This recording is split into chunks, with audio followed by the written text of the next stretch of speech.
Welcome to the Daily Objective, day 86 of the war in Israel. New Year's Eve as well. Yeah, we are here every day, including New Year's Eve. We'll be here on New Year's Day. I'm joined by James Valliant. James, how are you today? Quite well. Ready for a new year. A happy new year, one and all. Really, happy new year. I hope things are better. This has been a rough and difficult year, noted by certain horrors. Um, and I sure hope next year will be a much better year for reason and liberty. Yeah, I hope so as well. We know that on this channel we will, unfortunately, this is what's going on. So this will be the topic that we will be talking about for the foreseeable future. And today we are, as usual, not shying away from controversy. And again, when we say things that are controversial, we don't actually think they should be controversial. I think that's part of the problem with where the culture is today in the West. Another topic we're going to talk about, not today, but coming up.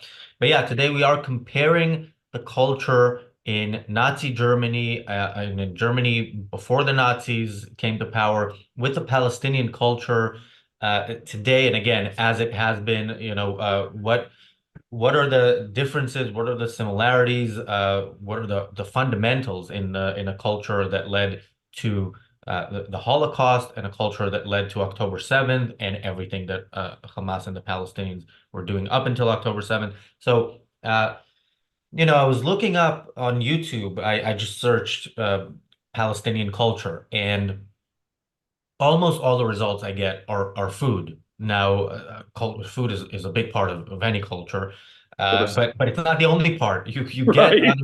other stuff, when you look at other cultures. And yeah, the only thing I found when I scrolled down, I found some video of some dance, and that was the only thing that wasn't food. It ironically kind of made you lose your appetite, and also made you realize why they focus on the food part so much. But Well, you know what Ayn Rand said about folk dancing.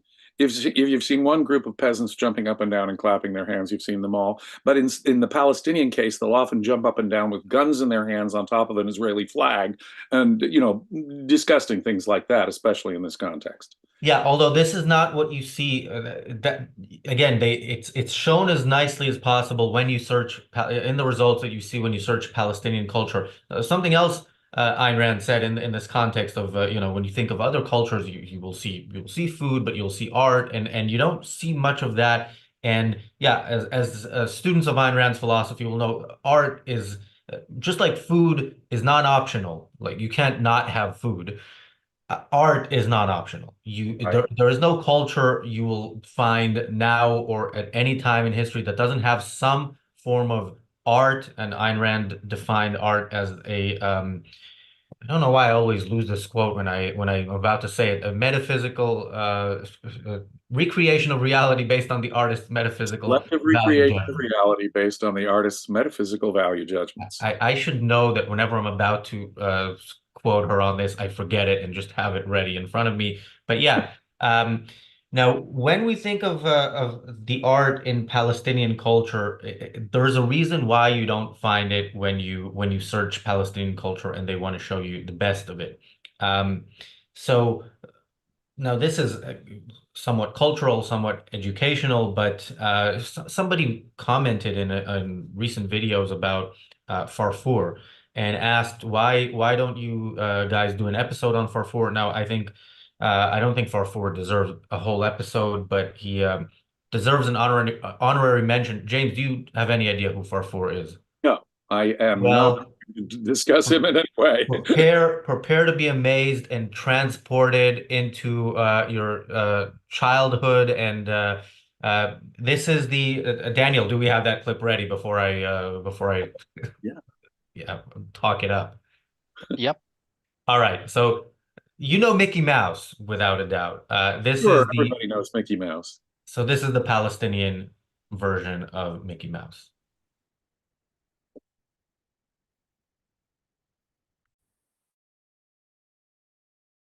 نحن رواد الغد سنعيد لهذه الأمة مجدها وسنحرر الأقصى إن شاء الله وسنحرر العراق إن شاء الله وسنحرر بلاد المسلمين التي تجتاحها هذه الأثناء القتلة. سننتصر يا بوش، وسننتصر يا شارون مات خلاص مع السلامة. سننتصر يا أولمارت، سننتصر يا كوندريزا. Wow. So Mickey Mouse, this is obviously from maybe 15, 20 years ago, because it's they're talking about members of the Bush administration and leaders of Israel some years ago. So, Yeah. but The kids who watch that are the grown-ups who participated in October 7th.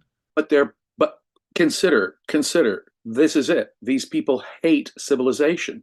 They hate Israel and the United States, and their children are being taught to ridicule the leaders of the West and civilized countries that oppose them as murderers of Muslims, and that's all they are. And they're look at this Mickey Mouse kind of cutesy way of approaching this hatred of civilization. It's obvious they're teaching from the smallest, their youngest children who can grasp things, hatred of Israel and America from the time they're children.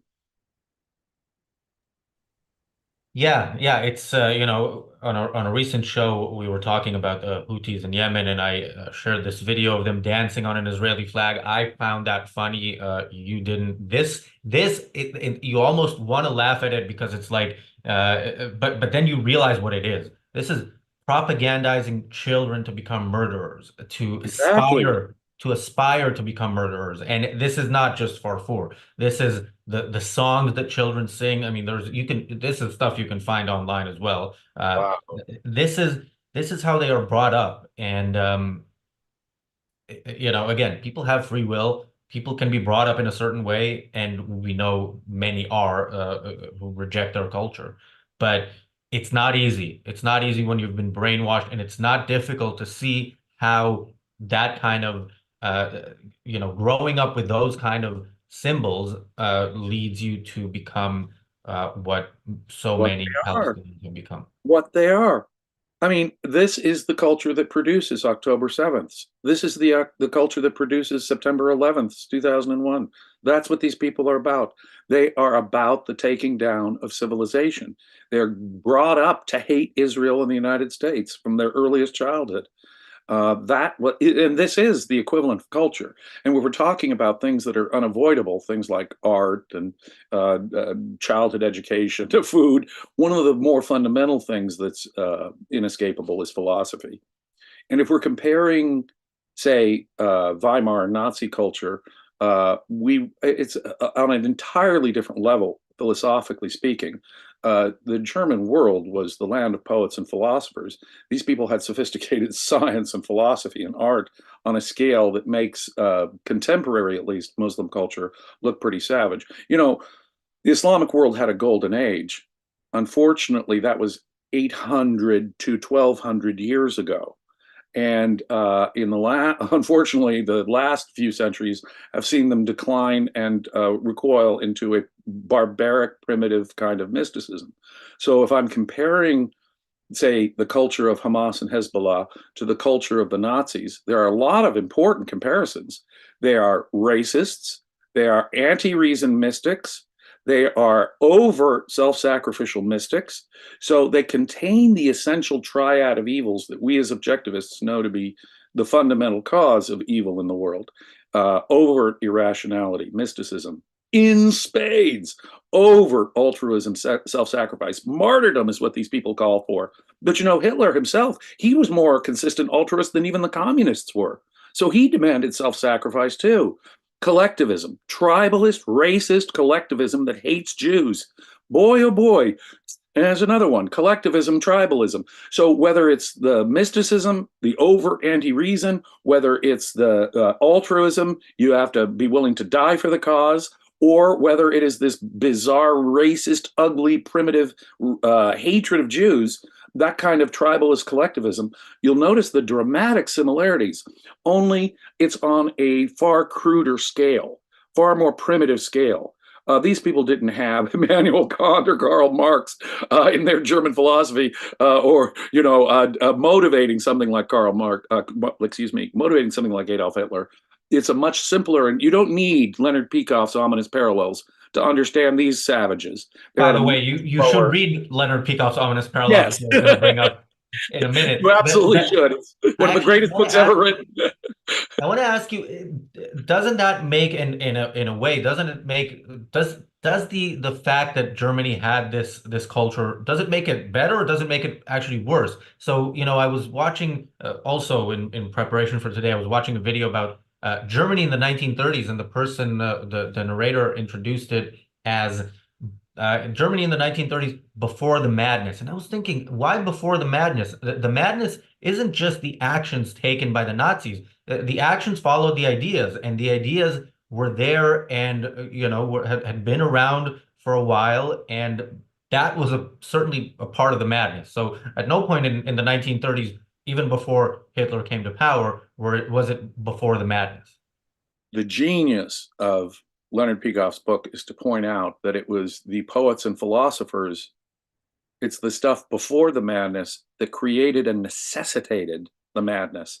In fact, when you're done reading Leonard Peikoff's book, you'll realize that given the culture that Germany had gone through, the philosophical culture and the culture that inspired, something like totalitarianism was inevitable in Central Europe. It was the inevitable upshot of these ideas, but at a much more sophisticated level, at an entirely more intellectual level, a greater level of sophistication. And this has dramatic impacts on the difference too, technologically, industrially. Now, it's true, any dictatorship will start to decay and go downhill. Dictatorship cannot sustain a civilized culture of advanced reason and technology. Ayn Rand demonstrated that nicely. But this was the beginning of Nazism. Technologically speaking, they're way more sophisticated. Scientifically speaking, they're way more sophisticated than these Hamas, Hezbollah terrorists who are totally dependent on Western technology and trade and so forth, money from Iran, which they get in various other ways, that in effect the West is supporting. So in that sense, it's the same. The more civilized West is sort of subsidizing and feeding the evil to make it possible. But the Germans were far more sophisticated. They had greater technology. They were a greater threat.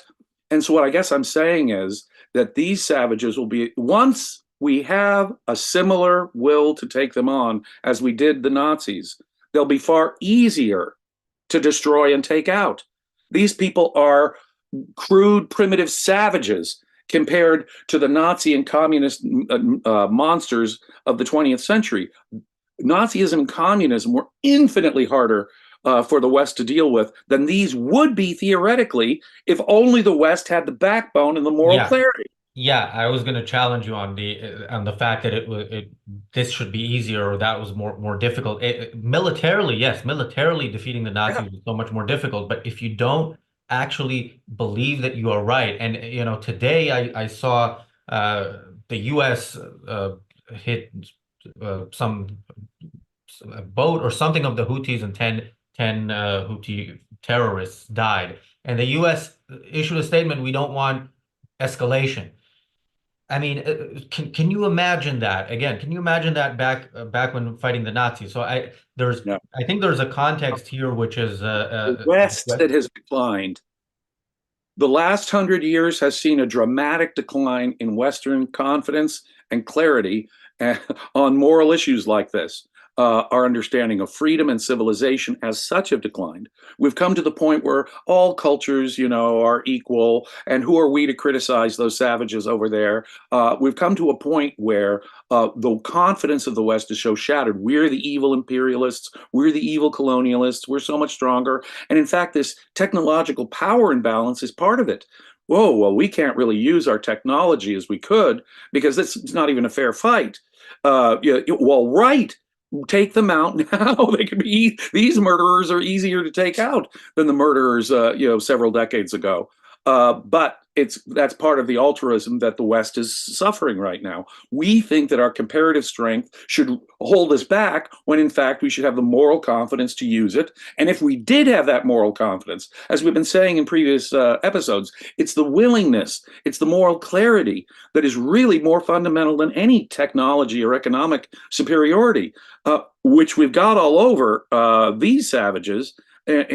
And so in a sense, when you see the same kind of racist hatred, but look at the difference though. Hitler would use, sophisticated filmmakers with innovative film, Jewish propaganda at the Olympics or something, while at the same time hiding the real horrors of the Holocaust. He's doing his best to hide the horrors of the Holocaust, at least as much as he could.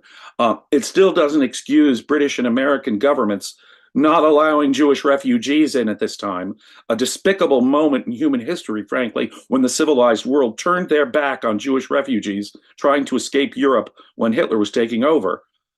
Despicable moment. But nonetheless, the truth is that that they have all the same fundamentals, just on a much cruder level for us to deal with here. Hamas is proud. They film, they celebrate, they cheer, dance, spit on, laugh when they're doing their stuff, and they post it on social media. Hitler was not near so brazen because I think he was not near so crude, well, at least his people were not near so crude in their thinking. So there is a sophistication difference, but that's about it. It's just a much cruder, much more primitive version of ultra mysticism, anti-reason, altruistic self-sacrifice to the point of martyrdom in the case of these Muslim fanatics, and of course, what you might imagine, a collectivist racism that underlies it all. And a violent racism directed against Jews. That's what really connects them in a powerful way in terms of the upshot. We hate reason. We're super altruists, and so racially speaking, who are our enemies? The Jews, obviously. They're relative secularism, they're relative capitalism. They're the bad guys, and so we can have this sort of emotionalist hatred of Jews as such that can be the focus of all of our envy, resentment, and mysticism, and we can pile on it with the Jews. And they both want to, don't mistake it here, ladies and gentlemen, both are genocidal.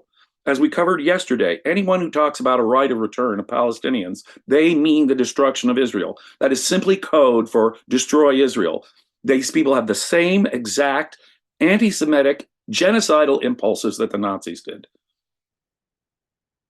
Yeah, and a couple of points. So back to the issue of Hamas live streaming their atrocities and sharing them. There's something about the Hamas apologists in the West that's special here, because I don't many of them, certainly the ones on the left, are not Holocaust deniers in the sense that they don't say that the Nazis didn't commit a Holocaust.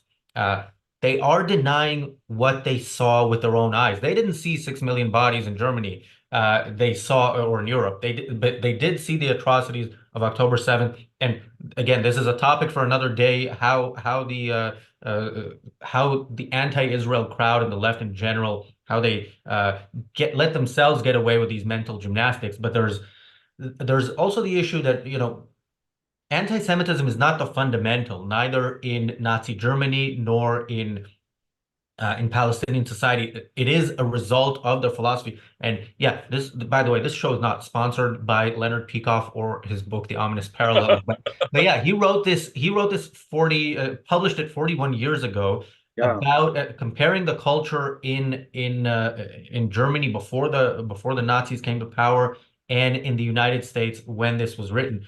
It's very it's very appropriate today when we look at the culture in the West.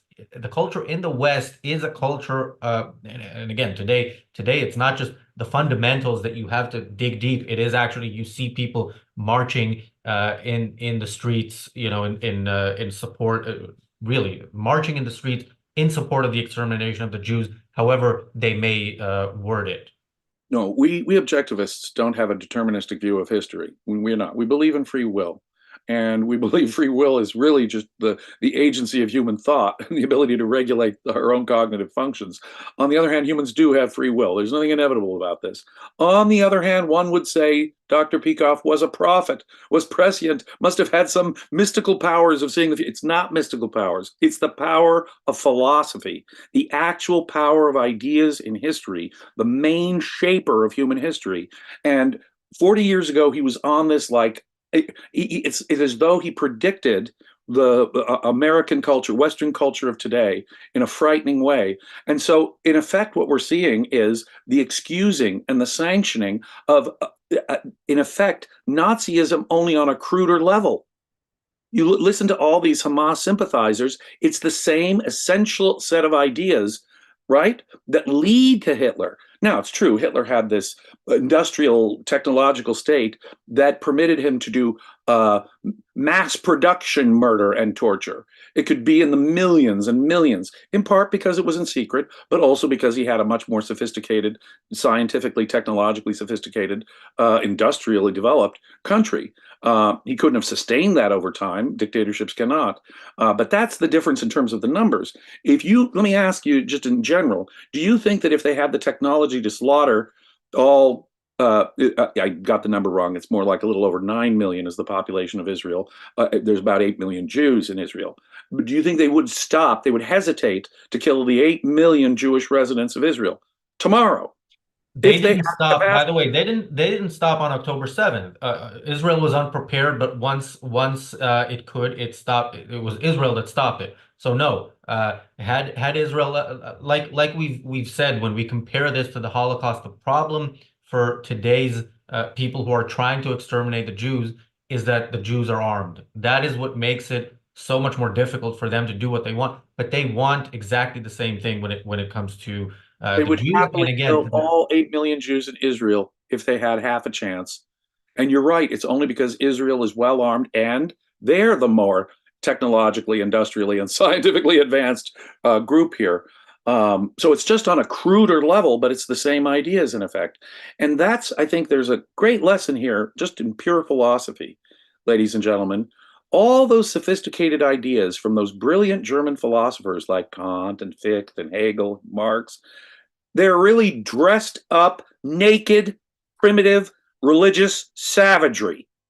Those great Western philosophy, those sophisticated ideas you learn in Western universities, that's just dressed up rationalizations for exactly what modern Islam is. yeah, and when we talk about the power of ideas, we're not the only ones who know this. Our enemies know the power of ideas. Certainly our enemies, the enemy within, the leaders in the West, the intellectuals, people in the media, they know exactly what they're doing when they're promoting really a society that here at home would be terrible for all of us, would be No. not terrible, disastrous. It would be they are on the side of death, just like the people they support in the Middle East. We are on the side of life. I want to thank the people who are supporting us on the super chat in our efforts here. Thank you, Nicole, who says, thank you, Razi and ARCUK, for the intellectual ammunition needed to understand and fight evil, especially since October. Here's to a philosophy for living on Earth and a happy 2024. Thank you, Jonathan. Thank you, Iron Meerkat, who says, I disagree with you about holding Ocon at Gaza Hotel Casino. It should be held at Kibbutz Be'eri, a beachfront resort, Gaza de Lenda Est. You know what? There's Ocon every year. We can do both. And Ocon is run by the Ayn Rand Institute, so I don't have a say in it, but we could do our own conference there. Apollo Zeus, thank you for the generous super chat. He says, I couldn't have put it any better myself. Yes, thanks Razi, Daniel, and other contributors like James for furthering the good ideas of Ayn Rand and making the world a better place. Happy New Year, everyone. Happy New Year, thank you, Bonnie, as well. Robert Naser has been a member for 20 months. He says, Happy New Year, Ayn Rand Center UK subscribers. Keep up the good fight and make tonight about what we're fighting for. Get out there and celebrate. Thank you, Jonathan, for the very generous super chat. Kathleen, also very generous super chat. She says, what's with all the calling Israelis Nazis? This war has shown a complete reversal of who did what and good and evil. I'm shocked how much of everything has been reversed, complete denial of obvious reality. I agree, but it's not. I disagree with the part where it happened on October 7th. This has always been there, and we're just now seeing it in its. They've been calling what Israel's doing, and they're doing it on purpose. They're using the very language. See, who are the real biggest victims of an attempted genocide in the last 100 years? Israel. who are who are the perpetrators of it? The Nazis. So when you compare Israel to the Nazis, or when you say that they're engaged in a genocide, when you use that kind of language, they're using that language on purpose. They know damn well Israel has no genocidal motives. They could have, like I've said numerous times, they could have used their conventional weapons and wiped out the population of Gaza by now. They did not. There is no motive, genocidal motive. So when you hear them say, oh, Israel's engaged in a genocide against Palestinians, or Israel's like the Nazis, no. They're doing it on purpose, because the Jews in the last 100 years were the victims of the Nazis and the victims of genocide. It's disgusting, it's despicable, and they're doing it on purpose to invert the language and the meaning itself. Yeah, it's no accident, ladies and gentlemen. They're using the very language of the worst oppression of the last 100 years that the Jews have suffered against the Jews themselves in a totally unjustifiable way. In fact, upside down way. Yeah, that is true evil. Yeah, there's a reason they do that. They do that in a very systematic way, and that is the topic of tomorrow's episode, when we will discuss the Palestinian propaganda machine. We're going to do a deep dive into it. That is an episode. I think everything we're doing here is great. That is definitely going to be a great episode, which you'll want to watch and you'll want to share. And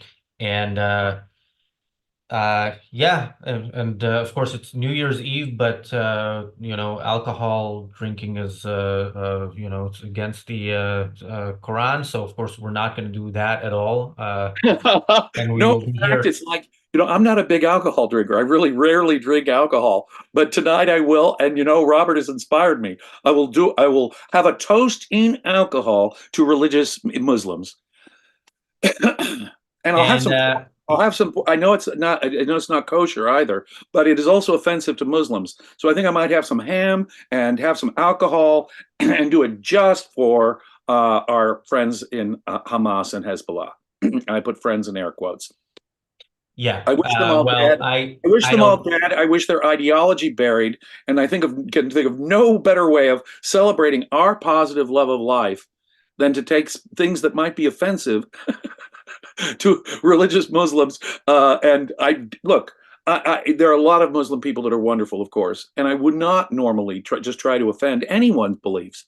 But in this context, ladies and gentlemen, I'm happy to draw pictures of Muhammad. I'm happy to drink alcohol in front of a Muslim, and I think we should all be. And that should be part of our positive celebration of life here on Earth. I want to super endorse Robert Nasser's comment there. Remember, we're not fighting. It's not just the negative. We're believers in life and reason and your happiness on Earth. And that's what these monsters are the enemies of.